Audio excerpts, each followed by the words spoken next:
वृद्ध वैष्णवों के सदुपदेशों से महाप्रभु पुलकित हो जाते और उनकी चरण वंदना करते, उनके चरणों में लगी हुई धूल लेकर मस्तक पर चढ़ाते और उस धूल के कण को अपनी आंखों में अंजन की तरह आंजते। ऐसी भक्ति देखकर वैष्णव कहने लगते, निमाई पंडित तुम धन्य हो, तुम धन्य हो।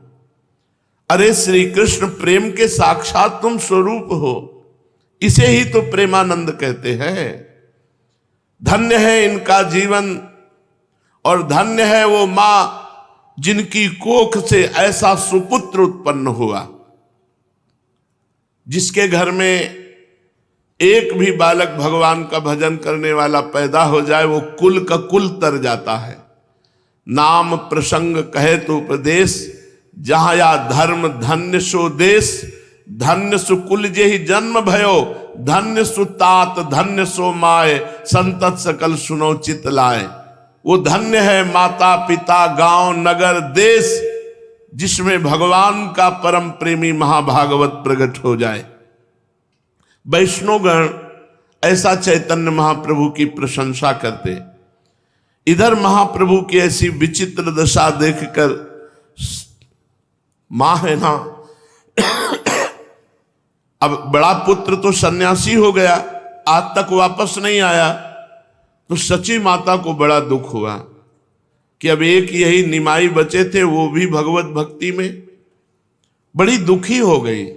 ममता का स्वरूप ही अलग होता है।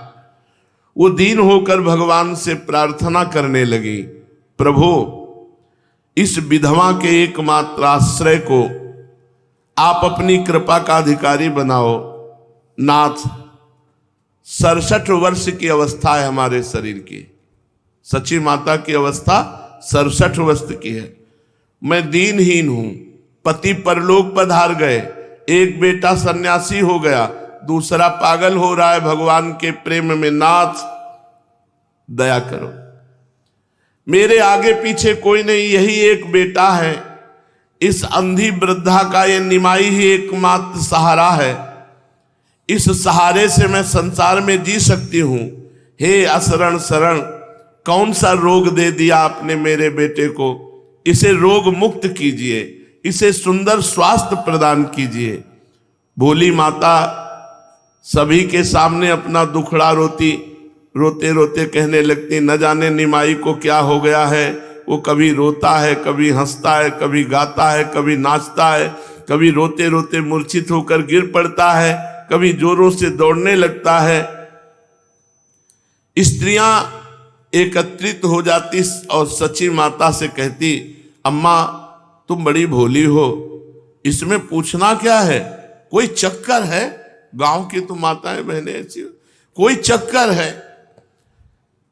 ऐसे ही अनजाने लोग जो है ना बहुत त्रास देते हैं। अब ले जाते हैं भूत प्रेत वाले, वो मारता पीटता झाड़ता है, उनको वायु रोग है, उनको उन्माद है या कुछ है, और प्रेत समझ करके बहुत पिटाई करते हैं, बड़ी दुर्दशा कर देते हैं।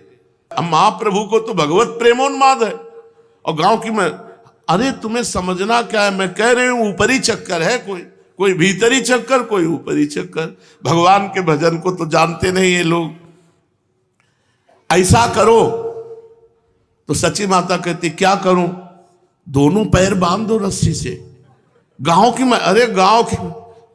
महिलाओं का बहुत विचित्र।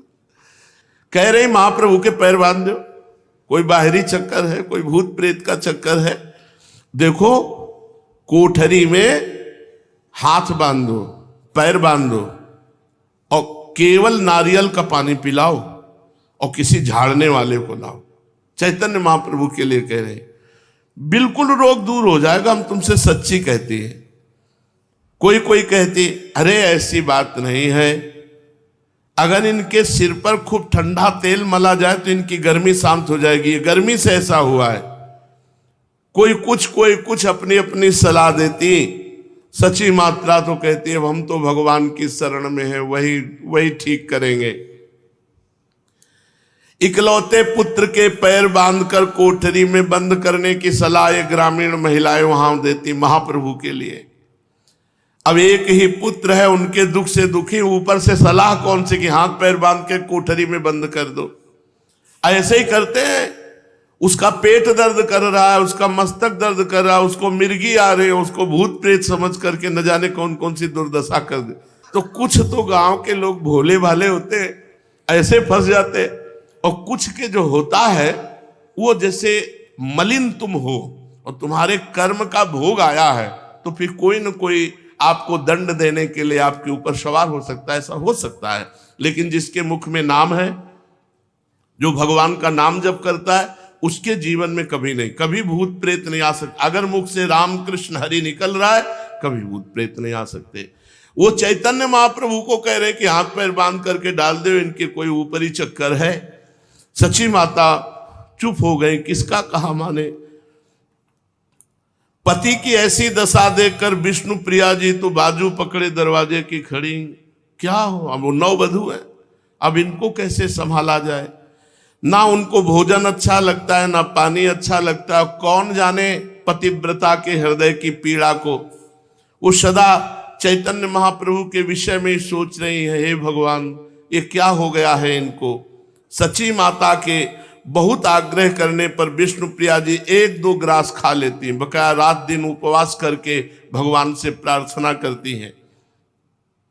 सची माता का अब दुख दुगना हो गया। एक तो चैतन्य महाप्रभु भावावेश में, दूसरी विष्णु प्रिया जी ने भोजन त्याग दिया, वो एक आध कवल पाती। 67 वर्ष की अवस्था में बूढ़ी माता क्या क्या देखे, वैसे ही शरीर असमर्थ। अब नीलांबर चक्रवर्ती की पुत्री को, मतलब सची माता को, जगन्नाथ मिश्र जैसे पंडित की धर्म पत्नी को, अर्थात सची माता को, विश्वरूप जैसे महापुरुष की माता को ये दुख भोगना। अब आप विचार करो, संसारी प्राणी दुख से बचना चाहते हैं, बड़े बड़े अवतारी महापुरुषों के घर में दुख अपना तांडव मचाता है। अरे औरों की तो बात जाने दो, स्वयं भगवान श्री कृष्ण जहां अवतरित हो रहे हो, देवकी वसुदेव घोर क्रूर कर्मियों के पहरे के अंदर कारागार में हथकड़ी बेड़ी जकड़े हुए विराजमान। बड़ा विचित्र, इसीलिए भजन करके मुक्त हो जाओ, ये संसार दुखालय किसी को नहीं बख्शता। महाप्रभु की अब अवस्था बदलती चली गई। कई कई घंटे बाह्य दशा शून्य, हा कृष्ण हा प्यारे, उन्माद मूर्छा अवस्था, कभी नाच रहे हैं, कभी गा रहे हैं, कभी हंस रहे हैं। अब जितने मुख उतनी बातें होने लगी पूरे नदिया ग्राम में। जिसके मन में जो आता वही कहता। बहुत से कहते ये तो पागलपन है, ये भक्ति नहीं है, ये तो पागल हो गए हैं। कोई कहता सचमुच हाँ ये तो उन्माद है, ये तो पागलपन है। असली बात क्या है ये तो कोई प्रेमी ही जान सकता था, प्रेमी को देख करके। पर महाप्रभु की चेहरे की कांति अधिकाधिक दिव्य होती जा रही थी। उनके दर्शन से हृदय में हिलोरें उठ रही थी, अंतःकरण उमड़ने लगा। ना जाने उनकी आकृति में क्या जादू था, जो देखता वो महाप्रभु का हो जाता, क्योंकि भगवद आवेश है। कोई कोई सब बातों का खंडन करके कहने लगता, अरे कोई पागलपन नहीं, कोई भूत प्रेत नहीं, इनके अंदर तो भगवान की दिव्य भक्ति का प्रभाव है। अरे ये तो अनेक जन्मों की साधना के बाद ऐसा जागृत होता है। हम पहले बता चुके हैं कि श्रीवास पंडित प्रभु के पूज्य पिताजी के परम स्नेही और सखा थे। उनकी पत्नी मालती देवी से सची माता का सखी भाव था। वे दोनों ही प्रभु को पुत्र की भांति प्रेम करते थे। श्रीवास पंडित को इस बात का हार्दिक दुख बना रहता था कि निमाई पंडित जैसे समझदार और विद्वान पुरुष भगवत भक्ति से उदासीन ही बने हुए हैं। उनके मन में सदा यही बात बनी रहती थी कि निमाई पंडित कहीं अगर वैष्णव बन जाए तो वैष्णव धर्म का बेड़ा पार हो जाए, फिर वैष्णवों की आज की भांति दुर्गति कभी ना हो। प्रभु के संबंध में लोगों के मुख से भांति भांति की बातें सुनकर श्रीवास पंडित के मन में परम कौतूहल हुआ और वे आनंद और दुख के बीच में पड़कर सोचने लगे, क्या ये भक्ति है या वायु रोग है। शास्त्र कहते हैं शरीर अनित्य है, आगमा पाई है, आने जाने वाला है। रोगों का घर है, शरीरम व्याधि मंदिरम। क्या वास्तविक ये कोई रोग है या भगवत भक्ति?